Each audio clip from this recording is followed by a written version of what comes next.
I've said for many decades that if you want to make a difference in yourself, you need a vision at least as big as your family. If you want to make a leadership in the family, you need a vision as big as your community. If you want to be a leader in your community, you need a vision as big as your city. If you want to be number one in the city, you need a vision as big as your state. If you want to be number one in the state, you need a vision as big as your nation. And if you want to be leader in the nation, you have to have a global vision. And if you want to truly make a global impact and leave an immortal legacy on the planet, you need an astronomical vision. You have got to change the way you think. It is the whole determining factor of where you go in life. We are all where we are today because we thought ourselves to this position. If you don't like the position, think yourself out of it. What most people do when they wake up in the morning now? What do? Admit it. Everybody goes through their device to plug them in. People wake up in the morning, they begin to think about their problems. So then people grab their cell phone, they check their WhatsApp, they check their text, they check their emails, they check Facebook, they take a picture of their feet, they post it on Facebook, they tweet something, they do Instagram, they check the news, and then they go through a series of routine behaviors. They get out of bed on the same side, they go to the toilet, they get a cup of coffee, they take a shower, they get dressed, they drive to work the same way, they do the same things, they see the same people, they push the same emotional buttons, and that becomes the routine, and it becomes like a program. 95% of them, they're not even present and conscious. That's how they start their day. But what if you woke up in the morning and you said this: what is the greatest expression of myself that I can present to the world today? What if you said, I'm not going to be guilty anymore. I'm done. I'm not going to be unworthy. Do you know that if you woke up in the morning and then you said, who do I want to be when I open my eyes? What thoughts do I want to think? What thoughts do I want to fire and wire in my brain? Let me plan my behaviors today. I'm going to leave my sadness and pain behind, and I'm going to open my heart, and I'm going to feel gratitude. I'm going to feel joy. I'm going to feel inspiration. Your job is to maintain that modified state of mind and body your entire day. And if you're able to maintain that modified state of mind and body every single day, get ready. Because something unusual is going to happen in your life. It's the law. You are going to run into a new opportunity because you're in a new state of being. And that's what we teach people, to rehearse the future. But if you get up every single day feeling the same way, and you wake up and you go, God, wait, let me remember my problems. You just return back to the old self. So then if you wake up in the morning and you are not being defined by a vision that's bigger than you, and you are not passionate about that vision, and it doesn't get you out of bed and inspire you into possibility, and you get up living from the old hardware of the past and the old emotions stored in your body, do you know what's going to happen to you? You're going to wake up, and the moment you open your eyes, all of a sudden now, it's your external environment that's controlling how you think and feel. To change, to truly change, is to think greater than your environment, to think greater than the circumstances in your life, to think greater than the conditions in your world. And every great person in history knew this. Whether it was Mahatma Gandhi, Martin Luther King, the Wright brothers, Joan of Arc. Look at Elon Musk. He created an electric car that can go from 0 to 60 in less than 5 seconds. And he said, I'm going to do this. I don't know how I'm going to do it, but I have a vision. I'm going to change the world by changing our reliance on oil. And I am going to make a difference in the world, and I am going to make a lot of money. Why not? And so people said, no, that's not possible. And he held on to that vision. And now Motor Trend magazine never rated a car close to 100. They rated the Tesla car 103. They all had a vision. Couldn't see it, couldn't smell it, couldn't taste it, couldn't feel it, but it was alive in their mind. Male, female, Hispanic, African American, whatever it might be, these people had one thing in common. You know, they knew they had it in themselves. They knew they could be something beyond where they were. They were willing to put their time, their energies to better themselves.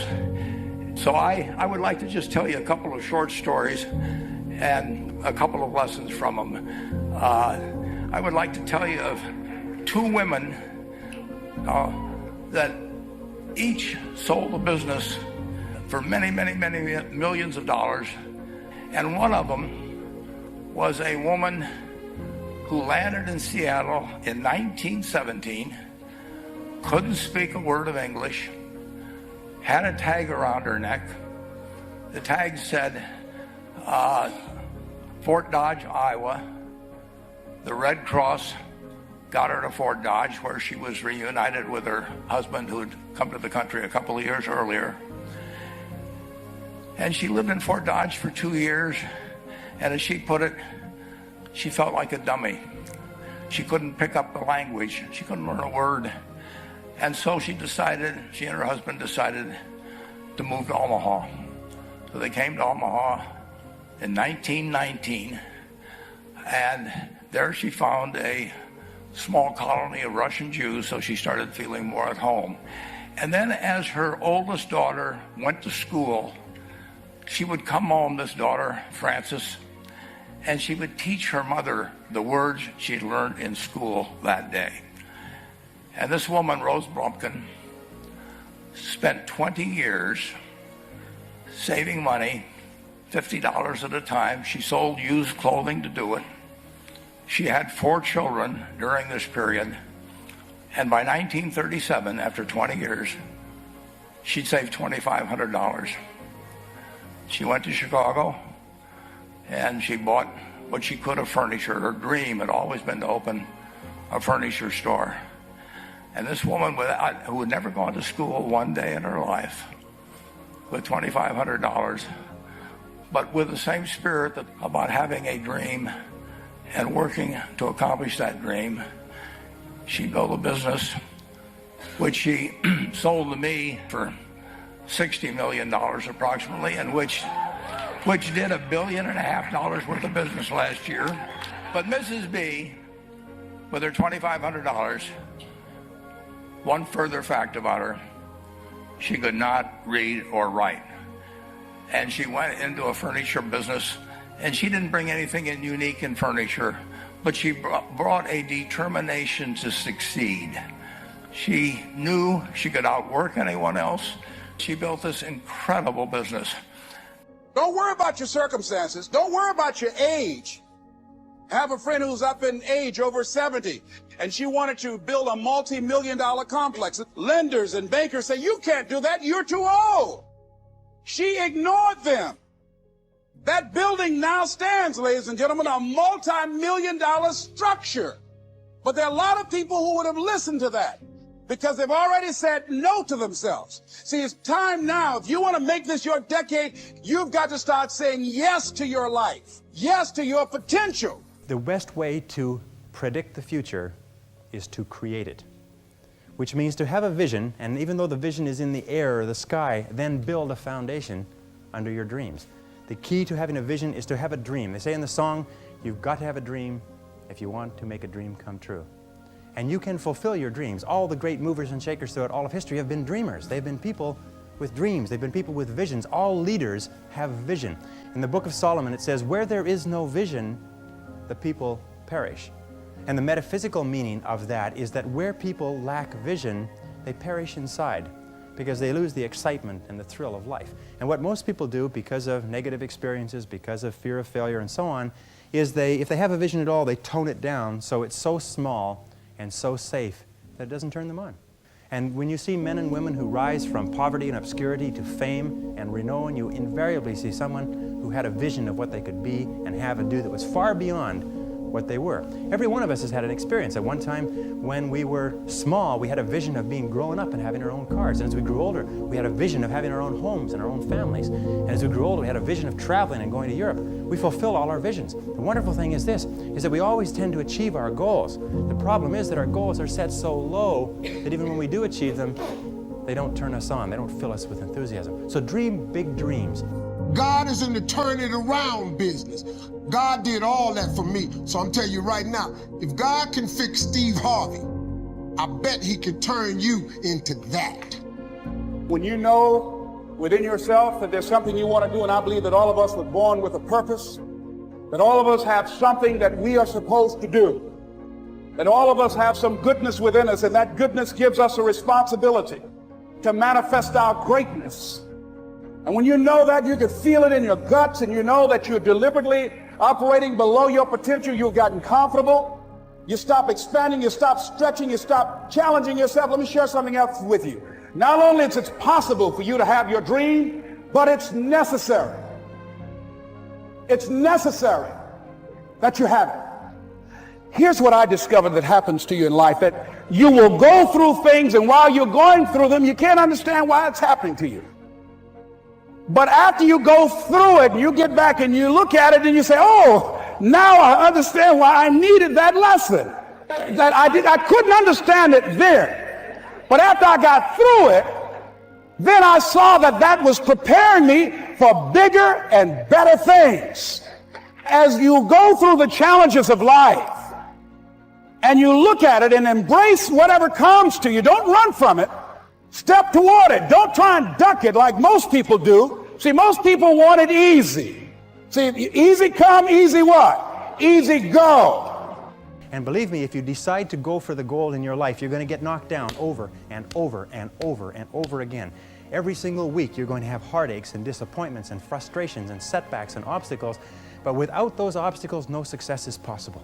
You see, the only way we can be successful is if we develop momentum. And we cannot develop the momentum unless we are struggling with obstacles. And struggle with adversity goes hand in hand with all great success. What most people do is they back away from adversity. You know, the best quality in the world that you can develop, and I give it to you because I made it my life's habit to develop this, but the quality is to develop the quality of being unstoppable. Develop the quality of being unstoppable. Say in yourself that no matter what life throws at me, it'll never stop me. No matter how rough it gets, I will never quit, and nothing will ever stop me. Make the decision that you can be tired, you can be worn out, but nothing is ever going to stop you. That's a wonderful decision, because then no matter what life throws at you, you pick yourself up and you say, okay, give it your best shot, as Fonzie says. Nothing is going to stop you. It's a wonderful feeling. It's a wonderful feeling. It's the basis of self-esteem. Now, I'm suggesting that it's necessary that you get outside of your comfort zone. It's necessary that you develop some new relationships where you can learn from people. It's necessary that you do reading, that you do research. It's necessary, if you're already involved in some business, that you don't be satisfied with where you are. If you want to make it today, it's necessary for you to constantly look at ways of getting better. Not only is it possible for you to have your dream, and it's necessary for you to challenge yourself to go after it and get better and leverage relationships that can help you get to where you want to go, but it's you. The major key to your reaching your dream, your living up to your greatness, your making your contribution is you. The wonderful thing is this, and I learned this from a very great man who died recently, is that if you persist until you succeed at achieving a goal that is important to you, and you complete it like a degree in school, or you wrap up a sale, or you make a career successful, you plug into your subconscious mind a success pattern. And then the subconscious mind, running on the basis of inertia, attempts to adjust your words, actions, and feelings to duplicate that success pattern. And that's why they say nothing succeeds like success. That once you've been successful, you have a pattern set down which will enable you to apply that pattern to another part of your work to be successful in that. And the more you succeed, the more this pattern of success is reinforced. And you'll finally reach the point where it's impossible for you to fail if you succeed enough times, because you will have within you a self-adjusting mechanism that will guarantee your success.